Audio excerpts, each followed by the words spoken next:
Eu vou começar esse vídeo aqui falando para vocês uma frase que representa muito a realidade da música durante um bom tempo. Reflete a educação musical, a prática musical, né, de um modo geral. Edgar Willems disse certa vez: os maus músicos não podem ouvir o que tocam. Os medíocres podem ouvir, mas não escutam. Os medianos podem ouvir aquilo que eles tocaram. Somente os bons músicos conseguem ouvir o que ainda irão tocar. Né? E essa frase surgiu, né? É interessante como a arte ela imita a vida. A arte ela é uma consequência do momento histórico. Então automaticamente ela reproduz exatamente o que o homem está vivendo ali na história, naquele momento. E nesse momento ali, digamos, no século XX, né, no princípio do século XX, 1920 mesmo, ali naquela década de 20, muitos movimentos da educação, mesmo propriamente dito, estavam detectando, na verdade, que estava tendo um problema na formação. O homem dominava a linguagem ali, sabia falar as palavras, mas não entendia seu significado, sabia ler, mas não entendia o sentido das palavras, o sentido das frases. Ou seja, estava apenas reproduzindo conhecimentos que eram de passado, mas o saber pensar, né? O saber interpretar, o saber se colocar, na realidade não estava acontecendo. Ou seja, a educação de fato, como ela deveria ocorrer, não estava acontecendo. Isso também aconteceu na música. O mesmo problema educacional que aconteceu lá e na vida humana, né, como um todo, aconteceu também na música. Você tem, por exemplo, a questão, os conservatórios, que eram né, a principal instituição em transmitir o conhecimento musical. Depois a escola assumiu isso também, depois de muita luta, estava reproduzindo músicos de que maneira, né? Você tinha a ideia de que o instrumento musical, violão, piano, que seja, é um objeto sonoro. Então você precisa ter técnica, né? Você tem a técnica certa para extrair o som daquele objeto. Então o que virou? Virou bem mais ou menos aquele modelo tecnicista, né, da reprodução, mas sem o sentido mesmo de ser músico de fato, né, de ter, assim, não é só você falar uma palavra, você tem que saber o que ela significa. Não é só produzir um som, você tem que saber o que é aquilo. Então você tinha casos de músicos que tocavam, vinha ali dentro da escola erudita, com uma técnica aguçada, sabendo tocar obras difíceis de Bach, Mozart, Beethoven, mas que não tinha conhecimento básico de saber construir um acorde fora da partitura musical, que não sabia de fato se colocar, reconhecer um som fora do instrumento, ter capacidade de pegar uma música de ouvido, ter uma capacidade ali de uma prática de conjunto, juntando com o instrumentista, ter capacidade de se colocar musicalmente, né? Se nós podemos comparar a música com a linguagem, com a fala, como dizia Gordon, o músico não tem essa capacidade de se colocar musicalmente diante de uma realidade sonora, não é um bom músico. Isso a educação musical percebeu isso lá na década de 20. Percebeu isso, e aí surgiu uma série de estudos de educadores musicais. Você tem Dalcroze, você tem Kodály, cada um buscando um jeito de que o universo sonoro de fato fosse assimilado pelo homem de uma maneira significativa. A música ela entra pelos ouvidos, é necessário que saiba escutar para daí saber reproduzir. Você tem Dalcroze, fez uma ideia anticartesiana, né, em vez de ser o penso, logo existo, é sinto, logo existo. E é uma coisa meio aristotélica, né, porque nada entra na nossa razão sem isso passar pela sensibilidade. Então você sim entende a música no seu intelecto, a sua razão reconhece como bela, verdadeira, mas ela passa pelos sentidos. Você tem que ter capacidade de assimilar isso pelos seus sentidos para ir produzir o som. Você tem Dalcroze, com a questão essa questão da euritmia. Você tem Kodály tentando buscar elementos da cultura popular, né, da música popular, que vem ali do senso comum, né, daqueles elementos básicos, utilizando a questão do dó móvel, que você precisa entender a estrutura da escala como um todo. A estrutura do dó, ré, mi, fá, sol, lá, si, dó, você tem que entender aquela estrutura sonora, independente da palavra, si, dó, ré, que a estrutura sonora ela se repete, só muda a tonalidade, ela fica mais aguda ou fica mais grave. Então você tem uma série de estudiosos, você tem o Willems, você tem Orff, e nós temos o Murray Schafer, né, mais para frente, né, que fez toda a diferença, e ele que diz essa necessidade que o mundo precisa limpar os seus ouvidos, né? O mundo precisa ser afinado. Ele tem um livro chamado Afinação do Mundo. Então, o que é interessante, talvez aí, exatamente na limpeza dos ouvidos, está o ponto-chave. Eu comentei algo sobre isso no vídeo que eu fiz sobre a entrevista do Fábio Lima, que acontece o seguinte: existe uma banalização da música, do som, né? O nosso ouvido ele é tão estimulado o tempo inteiro recebendo som, que ele acaba ficando no segundo plano. Nós recebemos essa informação, mas ela está batendo, nos atingindo, às vezes até nos prejudicando, mas não está ficando. É como tem estudos que falam sobre crianças que são hiperestimuladas visualmente relacionadas à tecnologia, né? Uma criança que assiste muito desenho, passa o tempo inteiro no celular, ela fica agitada e já fica desatenta, né? Vai assistir, vai para a escola assistir uma aula, começa a dar problema, porque não consegue mais reter as coisas. Porque é tanta informação, é tanto estímulo que tem aquela velocidade que você já não tem atenção, não detecta os conhecimentos fundamentais.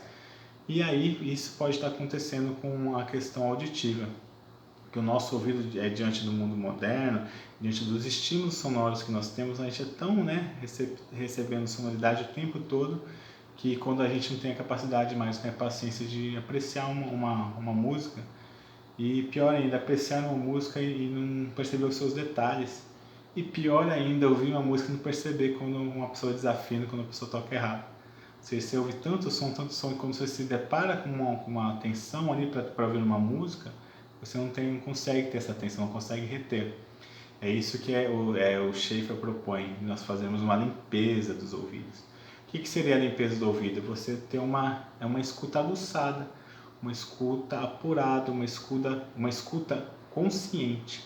Ele usa até o termo poluição sonora, que nós temos que ter cuidado, assim como nós temos que ter cuidado com a poluição do planeta, né? Para não prejudicar a nossa saúde, nós temos que ter cuidado com a poluição sonora, que prejudica os nossos ouvidos.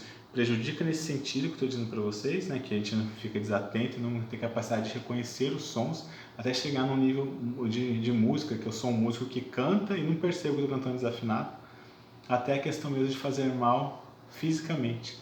A gente tem aí, sai na rua e você tem os decibéis altos que estão prejudicando os seus ouvidos, te fazendo mal, e você já não tem capacidade de reconhecer isso. Então, os exercícios são interessantes. Ele tem um livro que fala sobre os exercícios específicos, mas eu vou dar uma coisa bem simples e prática que você pode utilizar. Se você é professor, você pode utilizar isso na sua escola, na sua sala de aula. Funciona muito bem, eu já fiz várias vezes. Se você é pai, mãe, que se preocupa com a educação do seu filho, faça isso na sua casa. Você educa o seu filho em casa, faça isso com ele. O que é? Você começar a ter o ouvido consciente. Que seria você fazer um mapeamento sonoro. A atividade é o seguinte: você propõe o silêncio. É interessante que ao você propor o silêncio, como já dizia John Cage, você vai ver que o silêncio não existe. É interessante. John Cage ele fez uma experiência certa vez, se colocou numa concha acústica e lá, tentando ouvir, entre aspas, o silêncio, ele começou a ouvir a circulação do seu sangue, a batida do seu coração, né? É igual você tá de madrugada, você acorda, você vai assaltar a geladeira, aí se um barulho que se abre a geladeira parece que ecoa na casa toda, né? Ou seja, o silêncio ele praticamente não existe. Se você pedir, vamos fazer essa atividade em casa, sala de aula, vamos fazer silêncio. Aí você vai começar a escutar. E nisso você pode fazer a comparação com a música, pensar se você tem na música, na estrutura da música, você tem as notas lá, né? As funções, ou a tônica, a mediante, a dominante, etc. Então você tem o tom. Pensar assim, nesse ambiente de sala de aula, nesse ambiente da sua casa, qual que é o tom? Qual que é a tônica da sua casa? Aí você escuta: na minha casa acho que é a geladeira, olha só. Ela fica o tempo inteiro apitando, acho que é o ar-condicionado. Não, é o som da avenida, olha só o som como é barulhento, olha só o carro que passou, olha só essa moto. Então você começa a fazer e faz um mapeamento. E começa ali a separar os sons que cercam a sua vida. Nossa, eu ouvi tantos sons assim. Quando é na parte da manhã, o som é mais ligado aos pássaros que vêm, aí tem um galo que canta, à noite é o vizinho que toca uma música. Você começa a mapear, faça isso em vários ambientes. quando está indo se movimentando na cidade, está indo para o mercado, está indo para a escola, fazer esse mapeamento. Qual que é o som daquele ambiente? Né? O que caracteriza aquele ambiente? O que caracteriza a minha cidade, o meu bairro? Qual que é o som característico daquilo? Tudo isso é a limpeza dos ouvidos. Você começa a ouvir com atenção. Você vai no restaurante, você consegue, né, ouvir a voz das pessoas, você consegue ouvir o músico que está tocando no fundo. Às vezes você nem repara que tem alguém tocando lá uma música. Às vezes, ou quando ele para de tocar, é que você repara que ele estava tocando. Então, esse é o exercício da limpeza dos ouvidos. Você vai ter um ouvido consciente. Um ouvido consciente por quê? Porque seu ouvido não está mais consciente. Nós escutamos tantos estímulos sonoros, que nós não temos mais atenção no som.